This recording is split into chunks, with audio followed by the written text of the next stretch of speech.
Ilgari xabar qilganimizdek, Buvayda tumanidagi 12-maktab stadionida Oshopirim qishlog'ida yashab o'tgan Davlat xavfsizlik xizmatining mard va jasur xizmatchisi marhum Zuhriddin G'ulomov xotirasiga bag'ishlangan futbol turniriga start berilgan edi. Turnirda Baliqchi, Begabod, Uzar, Jiydayo'li, Oydinko'l, Oltinqo'rg'on, Oshopirim, Fayzobod, Yangiqadam kabi qishloqlardan jami 15 ta jamoa 3 guruhga bo'lingan holda g'oliblik uchun to'p tepishdi. Aytish mumkinki, guruh uchrashuvlari shiddatli va murosasiz tarzda kechdi. Chorak final, yarim final uchrashuvlarda ham muxlislar chinakam derbilarga guvoh bo'lishdi. Bitta guruhdan joy olib, barcha uchrashuvlarni muvaffaqiyatli o'tkazgan Begabod va Oshopirim qishloqlari jamoalari esa finalda yana bir bor to'qnash kelishdi. Final uchrashuvi oldidan marhum xizmatchi xotirasiga hurmat tariqasida harbiy orkestr o'z chiqishlarini namoyish etdi.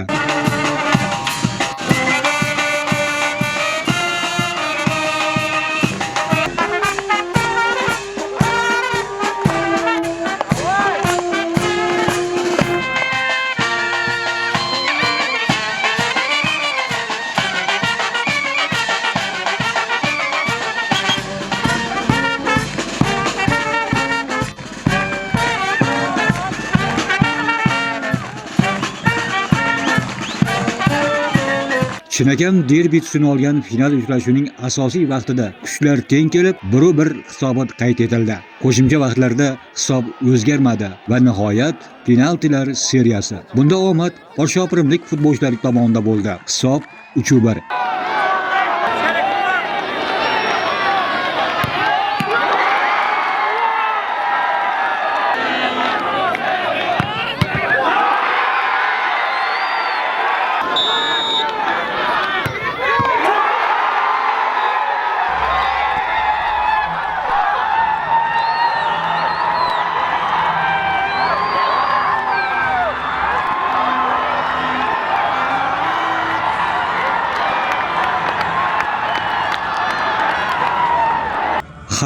G'oliblik har qanday sport turida o'zgacha kayfiyat baxsh etadi. Futbolchilar ham, muxlislar ham uzoq vaqt davomida o'z jamoalarini qo'llab-quvvatlashdi va stadionni hayqiriqlarga to'ldirishdi. Taqdirlash marosimida so'z olgan tuman hokimining o'rinbosari G'ayratjon Mamajonov o'tkazilgan ushbu futbol musobaqasi aynan mana shu jihatlar bilan ahamiyatli ekanligini, unda to'p tepgan har bir futbolchi o'z mahallasi sha'ni uchun sog'lom raqobat olib borishganini va albatta marhum Zuhriddin G'ulomovning jasorati, matonati men farg'onalikman va bundan faxrlanaman degan ezgu g'ururga monand ekanligini alohida ta'kidlab o'tdi. Har ikki jamoa futbolchilari va fan klub a'zolari tuman hokimligi hamda homiylar tomonidan ta'sis etilgan qimmatbaho sovg'alar bilan taqdirlandi.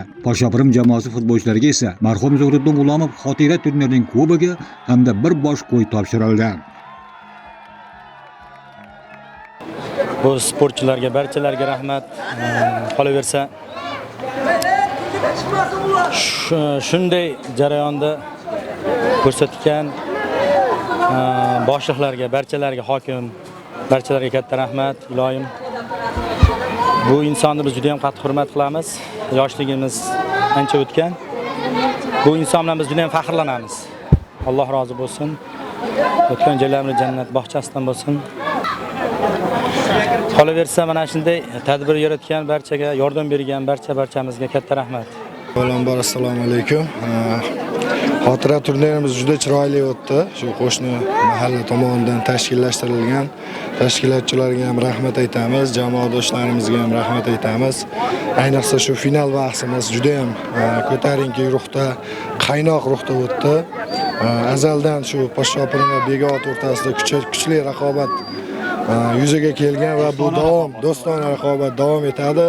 Va hammadan iltimos qilamanki, bu hamma narsa shu maydonda qolishini tilakdoshiman, chunki ko'chada har birimiz aka-uka, do'st, og'ayni, yor birodarimiz bir-birimizga ko'z-ko'z tushadi.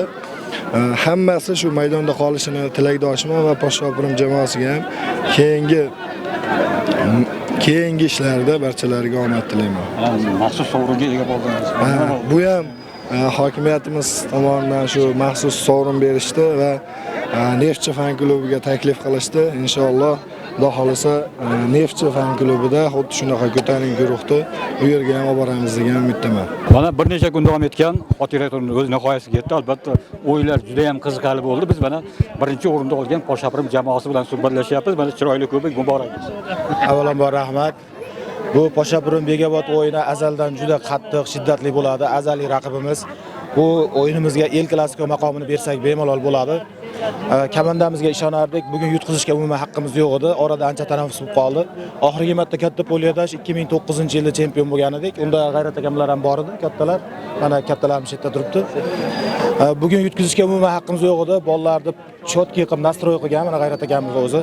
Xudo xolasa zo'r qilib g'alabalarni inshaalloh olib. Qariyb 20 kun davom etgan xotira turniri mahalla yoshlari o'rtasida futbolni keng ommalashtirish, ularning bo'sh vaqtlarini mazmunli o'tkazish va turli yod g'oyalar ta'siridan saqlash, iqtidorli futbolchilarni kashf etishda muhim omil bo'lishi bilan ahamiyatlidir. Ko'pchilikning yodida qolgan qiziqarli turnirni tashkil etish va o'tkazishda Sharofiddin Qutbiddinov, G'ayratjon Mirzakarimov, Baxtiyor Umarov, Husniddin Abduqodirov, Elmurod Keldiyev kabi o'nlab chinakam futbol fidoyilari hamda Poshapirim mahalla fuqarolar yig'ini faollari tashkilotchilik va tashabbuskorlik ko'rsatishdi.